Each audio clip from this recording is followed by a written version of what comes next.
Muy buenas noches, bienvenidos al cierre de Wall Street, el último del mes de julio, y nos vamos lanzados hacia agosto. Ojo, porque el frente geopolítico se está rearmando poco a poco, es decir, es verdad, lo que está ocurriendo en Ucrania, muchos piensan ya se nos va haciendo largo, están pasando muchas cosas, no largo por el tiempo y desde luego no por la tristeza que produce, sí, en tanto a que una y otra vez es una cascada de noticias en su mayoría negativa. Pero ojo, porque hay distintos frentes que empiezan a saltar, amén de lo que pueda ocurrir en Taiwán a partir del próximo 2024 con estas elecciones que están por venir y que van a enfrentar sin ninguna duda a Estados Unidos y a China.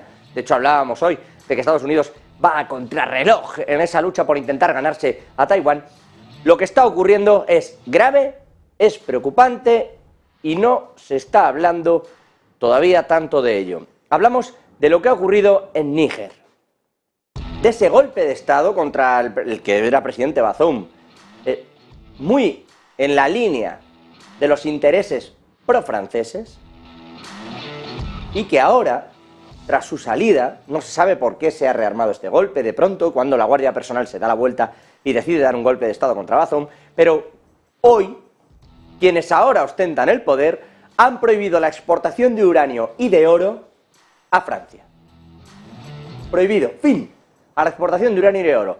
De hecho, Francia está pensando intervenir militarmente en Níger ante lo ocurrido, porque evidentemente los intereses económicos son muchos.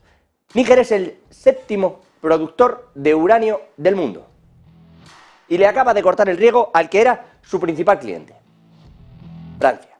Insisto que tiene intereses el país galo allí desde hace años. Y ahora con esto lo que tiene es un problemón. De hecho, la embajada, por ejemplo, digo para que vean que se están elevando los franceses, la embajada en Niamey, la embajada francesa, ha sido atacada también. Claramente, quienes ahora ostentan el poder, quienes han quitado a Bazoum de en medio y que aseguran goza de buena salud a pesar de estos acontecimientos de los últimos días, están yendo contra los intereses de Emmanuel Macron y de Francia. En una línea más vinculada al bloque ruso, porque lo han dicho así, lo han manifestado ellos abiertamente, sin que por ello, de momento, se haya producido ningún tipo de reclamación oficial, de vinculación oficial, de nada, de ningún tipo, por parte de quienes están ahora en el poder para con Rusia o China. Pero la realidad es que el giro contra los intereses no europeos, sino particularmente franceses, es espectacular. Y desde hoy, desde hace apenas unas horas, está prohibida la exportación de uranio y de oro al país galo. En un contratiempo espectacular para los intereses energéticos de Francia, que ya lidiaba con la inflación, como lo hace toda Europa. Y eso a pesar de lo que hemos conocido hoy, de los datos que hemos conocido hoy en Europa. Ahora vamos con lo económico, pero en ese apartado geopolítico que evidentemente toca el bolsillo de los franceses, prohibida la exportación de uranio y de oro al país galo, que, insisto, está a estas horas pensando si interviene militarmente o no en Níger ante lo que está ocurriendo, ante lo que evidentemente le supone un contratiempo espectacular en lo económico. Con todo allí, hay que recordar que Francia depende de la energía nuclear para el 75% de su abastecimiento energético. Y esa energía depende del uranio, que no le va a llegar. Vamos a ver qué ocurre con todo esto. Entre tanto, en lo económico, la zona euro en realidad seguía bien. En el día de hoy hemos vuelto a ver crecimiento. Economía de la eurozona que crece. Es verdad, las presiones inflacionistas al 5,3% han caído en julio. Es verdad que la inflación subyacente se mantiene sin cambios, pero el PIB creció un 0,3% en el segundo trimestre. Inflación subyacente, insisto, 5,5% en julio. Así que sin cambios. El Banco Central Europeo está pensando, ¿qué hacemos? ¿Seguimos subiendo tipos de interés? Y claro, es normal que tengan dudas. ¿Cómo no van a tener dudas? Están subiendo los tipos de interés de forma espectacular. El crédito se ha encarecido sobremanera en el viejo continente. Y no están acabando con la inflación, es verdad que se reduce, es verdad que venimos de un pico de una inflación de entre el 8 y el 9%, casi la que menos. Pero hay países que reduciendo la dependencia energética, es decir, reduciendo el coste energético, que es lo que en realidad encarecía la inflación, han visto como la inflación, el IPC, hablo del IPC general, caía mucho, entre ellos España. Otra cosa es hablar de la subyacente. Pero la subyacente tiene unos precios que, según los datos, por ejemplo, en España, del propio Ministerio de Economía, y los datos de estadística que manejan, dicen que en realidad la inflación que hay en la subyacente son precios trasladados de origen, en más del 90% de los casos. Es decir, ¿hay un plus de beneficio en la inflación para las empresas? Sí, pero el 90% de esa subida se debe a costes relacionados con la fabricación, llegada, transporte, etcétera, etcétera, para que ese producto final que nosotros consumimos llegue. Bueno, pues eso, el 90% de sus costes vienen trasladados desde el origen, o a lo largo del camino. Con esa inflación pegajosa, le denomina el Banco Central Europeo, está lidiando Christine Lagarde, que de momento, insisto, puede celebrar que baja el IPC general, pero en realidad baja, y esto lo ha dicho, entre otras muchas cosas, Isabel Schnabel, quizá uno de los miembros más reputados del propio Banco Central Europeo, la alemana, que ha dicho muchas veces que en realidad las bajadas se deben a agentes externos, y en menor medida a las subidas de tipos del Banco Central Europeo, que sin embargo sí que están haciendo mucho daño en el crédito, en la disposición de crédito y en el trasvase a la economía de ese dinero. No se sabe si para bien o para mal, veremos dónde acabamos. De momento, insisto, crecimiento del 0,3% en el segundo trimestre, Alemania sigue en contracción y hemos visto además algunos países sufrirlo en exceso. Pero vamos a ver qué pasa y si se le suma ahora todo este asunto en Francia, que no va a hacer precisamente que los precios allí bajen. Vamos a ver cómo se lidia todo esto. Por cierto, que mirando con esos datos económicos a Italia, lo que hemos visto es cómo se contrae inesperadamente su economía. Es el primer revés que se lleva Giorgia Meloni en lo económico desde que prácticamente accedió al poder allí en Italia. Contracción del 0,3% en el segundo trimestre respecto del primero. Es verdad que en términos generales sigue habiendo una muestra de cierto crecimiento, pero cuidado. Dicen que ha caído mucho la demanda interna. Esto se debe normalmente a que la gente no puede pedir crédito y eso también influye. Insisto, Banco Central Europeo, por ahí, sí se lo puede arredrar o sea, se lo puede apropiar el Banco Central Europeo. Sí puede decir, mira, hemos subido tanto los costes que la gente ya nos está endeudando para seguir consumiendo. Caída, insisto, de la demanda interna. Las exportaciones netas tampoco han logrado contribuir al crecimiento, insisto, y aún tiene exportaciones netas, que esa es otra de las que se viene. Alemania, desde que se quedó sin Rusia y ha pasado al petróleo de Estados Unidos, intentando cambiar el mix energético, y particularmente ahora, desde que ha decidido que ya no cuenta con China, Alemania va a encadenar el tercer trimestre en contracción. Todas las previsiones dicen que va a hacer el año entero así, es decir, en una crisis. Y habrá que ver si debajo de la alfombra en realidad no hay una caída mayor de la que vemos. Pero bueno, ahí están. Y Italia pretende ahora desconectarse también de China. De poco a poco. Poco a poco. Es verdad que Meloni al principio dijo que ella no había firmado nada, que no tenía por qué. Ahora se lo ha ido pensando, porque claro, alguien le habrá dicho, oye, que es que la dependencia es fuerte, que en el nivel de exportaciones se nos va un dinero.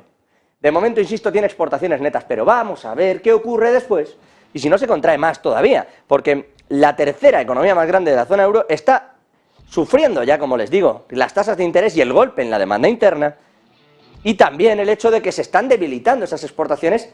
Hablo a nivel ya global. Está pasando en Europa en particular por esa desconexión de China, pero está pasando a nivel global en tanto que se piensa que la economía no está tan fuerte como se pensaba. Entonces, estamos en esta suerte de o no recesión, o recesión muy leve, aterrizaje suave, yo qué sé, llámenle como quieran. Pero hay ciertos indicadores que además son contradictorios.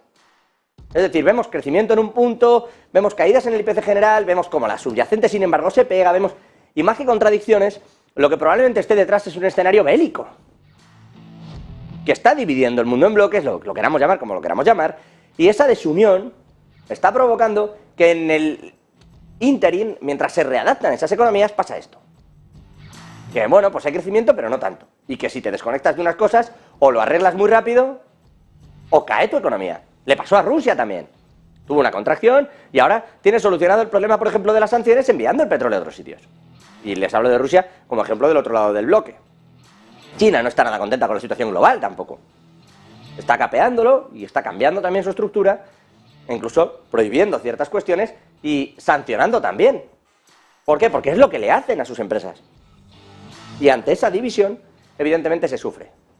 Se sufre. De momento, quien menos Estados Unidos, que ahora vamos por allí también. Pero de momento las fábricas de Italia han cerrado su peor mes desde que tuvieron ese punto, ese pico, ese punto álgido, esa cima, en el año 2020, a principios de 2020.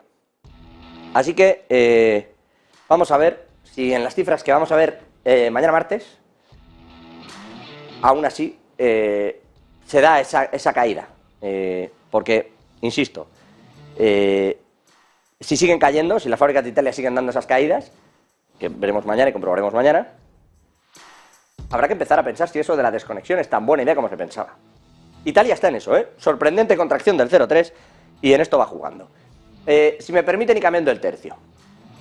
Estamos hablando mucho, se habla mucho de los objetivos que hay de descarbonización, objetivos de emisiones cero, llegar a ese objetivo en 2030 para muchas empresas, los países, cuáles son esa Agenda 2030 famosa, y si se cumple, no se cumple, en fin. Hoy hemos conocido una extraña noticia, sobre todo porque uno no espera que la energética, la mayor energética de ADNOC, de Arabia Saudí, ADNOC se llama la empresa, se sume a esos objetivos de descarbonización. Emisiones cero en el año 2045. Adelantan el objetivo de reducción de emisiones. Hay que recordar que van a alojar este año 2023 en diciembre, en Arabia Saudí se va a celebrar esa famosa COP28, esa cumbre del clima. Vamos a ver qué sale de ahí. Pero no deja de ser curioso que una de las mayores petroleras del mundo, como es ADNOC, decida que en el año 2045 ya, no en el 2050, sino en el 45, ya tendrá emisiones cero. De hecho, para 2030 ya dice que van a reducir, pero claro, la parte del metano solo, a cero. Y esa es de las que menos tienen, les va a costar menos. Pero es llamativo, ¿no? Que a la descarbonización quienes se apunten son las energéticas, petroleras. Y en Arabia Saudí, que no pareciera que el asunto era una preocupación general. Pero en eso están. El director ejecutivo de ADNOC ha presentado esa visión de cara a lo que les digo, a la cumbre de la COP 2028, o sea, de la cumbre de la COP 28 2023, y quieren reducir los combustibles fósiles producidos sin captura de emisiones. Vamos a ver, como siempre, en el otro lado, la parte, bueno, pues más beligerante en este asunto, la parte de los activistas, ha pedido que las reducciones se hagan ya, y que es urgente que las energéticas no alcancen esos objetivos tan tarde, sino que lo hagan ya.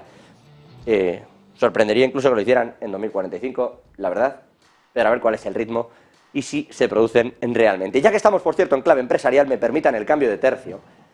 Desde que Elon Musk se hizo con Twitter, desde que S-Corp se hizo con Twitter y ahora ya no tiene el pájaro y tiene la X y todo lo demás, bueno, pues hizo una serie de cambios en la forma en la que se producían los mensajes, en la forma en la que se podía entrar en esta red social, y etcétera, etcétera. Dicen desde CCDH que es algo así como el investigador de cuánto odio hay en los sitios. Dicen que ha aumentado el nivel de odio, el discurso de odio y la desinformación en Twitter desde que Elon Musk se hizo con la plataforma.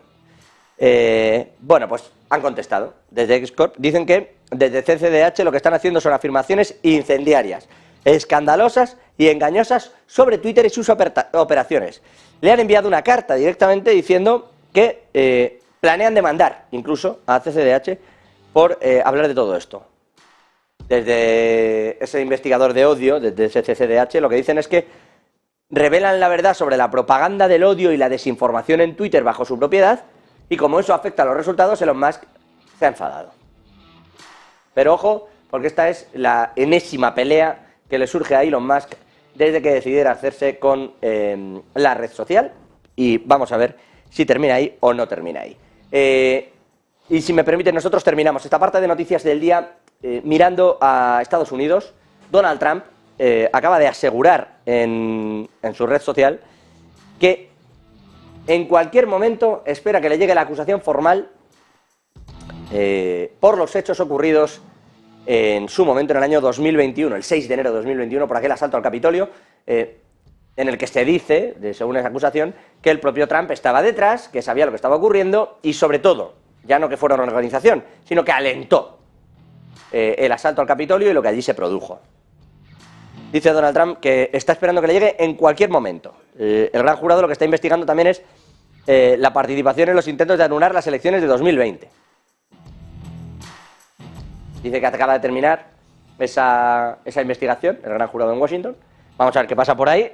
Y mientras tanto le llueve esto otro. Como siempre Donald Trump, lo que está diciendo es que esto sigue siendo parte de esa campaña de desprestigio, pero sobre todo intentando que no haya legitimidad en su candidatura para 2024 y que no le van a frenar.